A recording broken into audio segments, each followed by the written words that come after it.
Today, on our podcast, we're diving deep into a story that's far more than just the glitter of fame and fortune.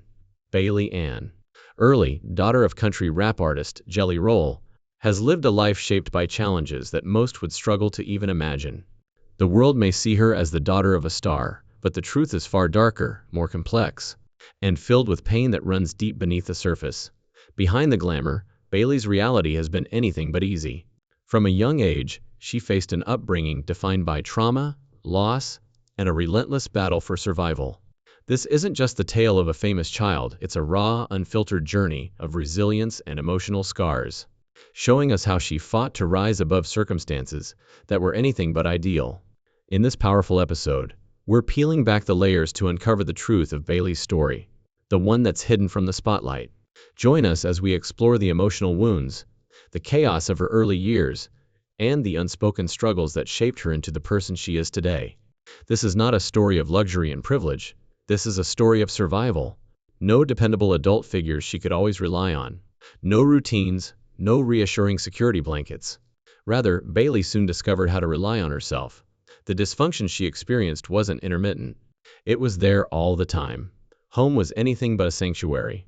It was an environment where danger was present everywhere, and where children's basic needs were frequently disregarded.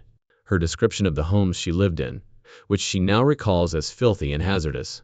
These weren't merely messy houses that needed to be thoroughly cleaned. In many cases, they were unlivable, both hygienically and structurally.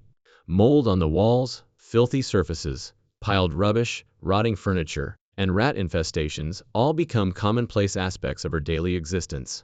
These environments were utterly devoid of structure, cleanliness, and health consciousness. Bailey Ann's parents were primarily to blame for the turmoil in her early home life. The terrible emptiness left by her father, Jelly Roll, is at the core of Bailey's early hardships. He spent the first few years of her life in prison, receiving a term for offenses related to his violent, drug-abusing, and criminal street life. Bailey has no reliable father figure because of his incarceration. She lost both financial stability and emotional support when he was away. Those early years were spent without the dependable presence and protection of a father, even though Jelly Roll would ultimately re-enter society. The way Bailey developed was significantly impacted by this absence. Bailey was totally dependent on her mother, who was also dealing with severe instability. Since she had no other adult to help alleviate the dysfunction around her, Bailey's mother, who was responsible for being the only guardian, was also dealing with her own problems at the same time. In all of its manifestations, habits often deprive people of their time, presence, and emotional clarity. Because of her mother's drug use, Bailey had inconsistent affection and care as a youngster, which was frequently overwhelmed by dysfunction. It was common to disregard a child's basic requirements, such as emotional support, physical protection, and basic attention. There were times when food was not guaranteed, evenings when safety was a concern, and times when the only adult there in the house was emotionally distant, even though they were physically present. Their everyday lives were made more hectic by Bailey's mother's illness. Even while there were small periods of love or peace, these were quickly eclipsed by protracted periods of chaos. The simplest things, like consistent eating schedules, tidy clothes, and bedtime customs, were frequently disregarded or left to Bailey's independence. Children thrive in environments that are predictable and routine, but these necessities were far from certain for Bailey. Emotional instability and possible substance abuse tainted what should have been the safe base of her life, the love and trustworthiness of a mother. Not all of the neglect was violent. It often showed up in silence. It was in the dirty linens, the empty kitchen, the birthdays that went by without being celebrated, and the dinners that were never made. It was clear that Bailey had to fend for himself in life not because he wanted to, but because he had to. She was taught at a young age to calm herself, to be alert in tumultuous situations, and to carry the emotional weight that no kid should have to face alone. These kinds of settings teach kids that their needs are unimportant, and worse, that asking for help might not even help. Bailey was pushed into a role that needed her to mature far too rapidly in the absence of loving, watchful caretakers. By the age of 7, she was already taking care of the younger members of her household, rather than a toy or pet. She took it upon herself to care for, soothe, and protect her younger relatives when they were left alone for long periods of time. For her, the line between childhood and adulthood was so hazy at such a young age that it was practically non-existent. This has serious emotional repercussions. A youngster loses the opportunity to be vulnerable when they take up the role of guardian in their own lives. Rather than building relationships, they create obstacles. They put survival before trust. The psychological impact of Bailey's experiences was equally significant, particularly in relation to trust, self-worth, and emotional control. She had been conditioned by her surroundings to rely entirely on herself, to anticipate disappointment, and to prepare for loss. The glaring lack of basic essentials is among the most depressing aspects of her story. A safe haven, a trustworthy adult role model, and a bed to sleep in. In the absence of a suitable bed, she has described sleeping on a series of chairs. This may seem like a small detail, but it has a significant impact. A bed stands for security, comfort, and the sense of being cared for. The emotional deprivation that marked her early years is highlighted by the fact that she was raised without such a basic object. A child in such a circumstance is always looking for help or a way out. However, did Bailey receive the necessary intervention? The mother of Bailey Ann is losing custody. An important and revolutionary event took place in 2017. It was not an easy decision to remove Bailey from her mother's care and place her in the full-time care of her father, Jelly Roll, and his wife, Bunny XO. It was motivated by a desperate need, and the story of it emphasizes the devastating emotional toll that addiction takes as well as the resilience of a young person dealing with its after effects. After being released from prison, Jelly Roll repeatedly tried to get back in touch with Bailey. These attempts were originally rejected, though, because of his tense relationship with her mother and his problematic past. He was not given instant visiting privileges, despite the fact that he had made major life changes, including sobriety, a singing career, and stability with Bunny XO. Jelly Roll disclosed that in order to be active in Bailey's life, he had to deal with supervised visits, court processes, and legal difficulties. His resolve, however, remained unwavering. He was clearly determined to prevent his daughter from going through the same painful and dysfunctional cycles that had characterized his own childhood. According to reports, Bailey's mother's increasing drug use had made things worse by 2017. It is recognized that her habit had developed to the point where she was unable to fulfill even the most basic standards of safe parenting, even though the details have been suitably kept private. In addition to being emotionally harmful, the situation was dangerous physically. The court determined that Bailey's greatest chance for a stable existence would be with her father and stepmother, perhaps influenced by the testimony and supporting documentation from both parties. There was more to the custody transfer than a simple legal need. It was a pivotal moment in Bailey's life. She was for the first time in an environment where regularity, consideration, and care were essential to her day-to-day existence. Bunny and Jelly Roll created a home that was very different from anything Bailey had known before. There were regulations, yet there was also a feeling of liberty.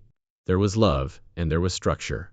She had a clean room, a bed of her own, reliable meals, and most importantly, 2 adults who were there for her both physically and emotionally. Bunny XO has played an incalculable role in this shift. She was more than just her stepmother. She became Bailey's mentor, co-parent, and, in many ways, a source of solace. Without hesitation, Bunny took over in public, taking Bailey as her own right away.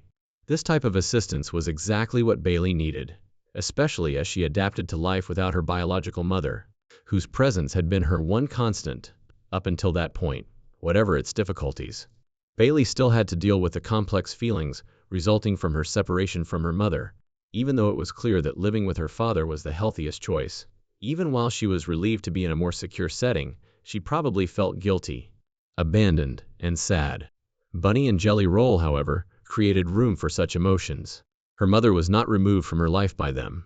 Instead, they helped Bailey process her feelings and start the gradual process of moving past her past. Bailey started to thrive as she accepted her new existence. For a number of years, she stayed in the same school district, which was a first for her.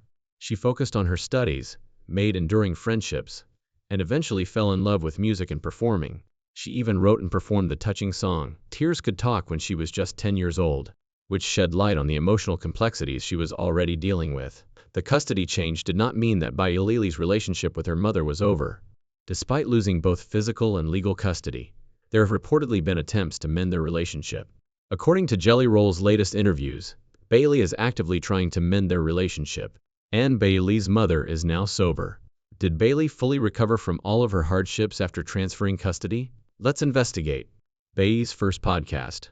When Bailey made her first in-depth public appearance on Bunny XO's Dumb Blonde podcast in early 2023, she talked about familial relationships, resiliency, and personal pain. This was not just a friendly conversation. It was a potent instance of individual expression. She described her emotional journey as pandemonium when she reflected on the 5 or 6 years after her last appearance in 2020. She underlined that there were both positive and negative turning points in this pandemonium, implying that growth and change had appeared alongside more tender periods. She described a deeper and more destructive form of instability marked by addiction, emotional abuse, and a lack of true adult supervision, rather than just the turmoil or typical difficulties of growing up. When Baya described how her mother initially exposed her to substance usage, it was one of the most heartbreaking revelations. There was more to this than only indirect exposure. She was actively involved in these efforts with her mother. By the time she was in her preteen years, Bailey reported that she and her mother were doing drugs together, then drinking alcohol. Her mother presented this as a pleasurable and bonding experience. Instead of expressing rage, Bailey's recounting of these experiences demonstrated the deep maturity of a person who has had to mature too rapidly. She understood that she was craving connection and affection at the moment, and she was prepared to indulge in common vices if that meant doing so. She later saw that this was manipulation resulting from trauma and addiction, a cycle her mother probably went through herself. The emotional weight of her early adolescence became too much for Bailey to handle by the time she reached her early teens. She talked about how she had purposefully cut herself apart from everyone, revealing one of the worst periods of her life when she was truly considering suicide. She said she was going to walk into the snow and freeze to death. She believed that no one would notice her absence if they didn't care. On the broadcast, her discovery was a heartbreaking moment.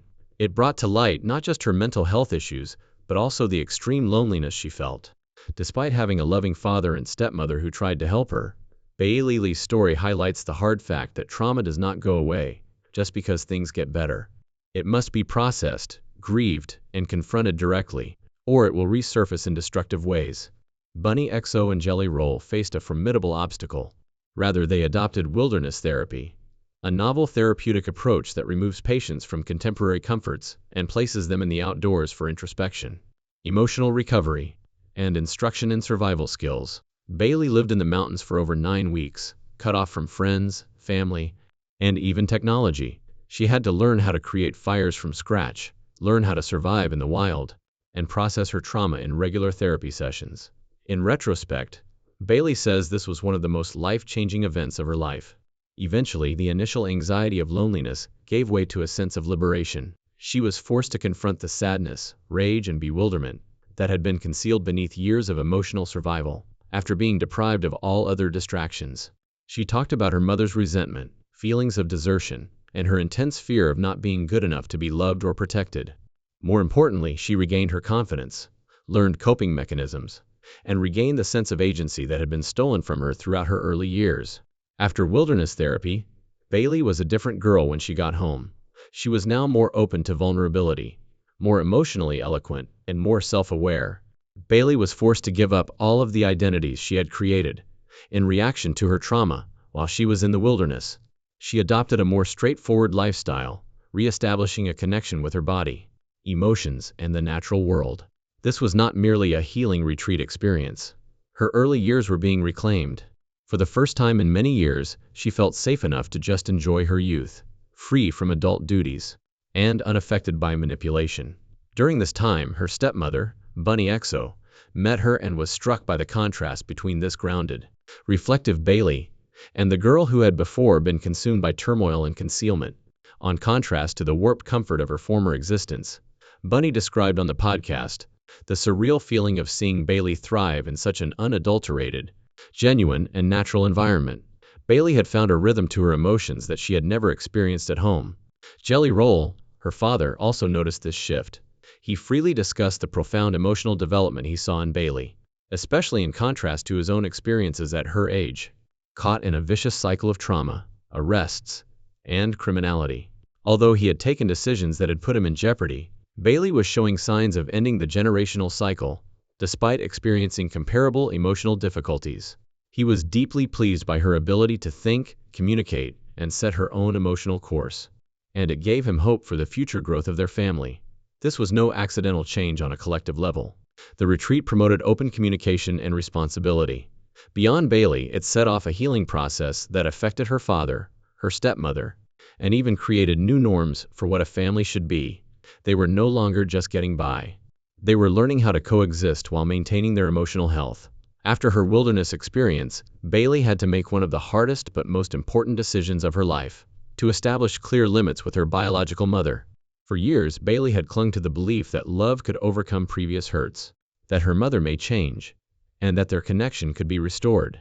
Therapy, however, gave her a fresh outlook. Putting her own health first, even if it meant separating from someone she loved, was okay. Bailey talked candidly about her internal conflict throughout the podcast, saying that she is forgiving for her own sake rather than her mother's. It wasn't about denying the abuse or acting as though it never happened. She wanted to break free from the emotional hold her mother still had on her. It was about making room for healing independent of other people's behavior. There was no animosity or coldness in this decision. Instead, it came from a place of emotional clarity and self-love. Bailey still hopes her mother gets better. She treasures the good times. However, she now understands that biological kinship does not automatically give someone access to your heart, especially if they continue to mistreat you. Her other relationships were likewise changed by her increased maturity. She began to establish more sensitive and honest connections with her stepmother and father. She was able to express her needs, ask for space when needed, and learn how to have uncomfortable talks without feeling bad about it. One of her greatest strengths is now her improved emotional literacy, which is also having a good effect on her family's emotional health. Bailey, who is only 16, is doing more than simply getting by. She is doing well. Although she can still see the scars from her past, they no longer control her life. She has instead directed her efforts toward a purpose bigger than herself. She wants to attend Columbia University to study law. Bailey wants to help others the way she would like to be helped. She has a deep empathy for those who are stuck in situations that are beyond of their control because of her experiences with injustice, seeing addiction destroy lives, losing the stability of childhood, and growing up too rapidly. For Bailey, criminal defense is more than just a job. It stands for a vocation. She wants to speak up for people who are disregarded, ostracized, or overlooked. Bailey's vision is especially encouraging because it not only reflects her ambition, but also her drive to turn her hardship into a source of strength. She is utilizing the events that almost broke her as a springboard for other people to succeed. A 16-year-old rarely exhibits such a distinct sense of purpose, and it is even more uncommon for someone to do so after enduring the emotional turmoil that Bailey has experienced. Please click the next video that appears on your screen, like, and subscribe if you liked this one.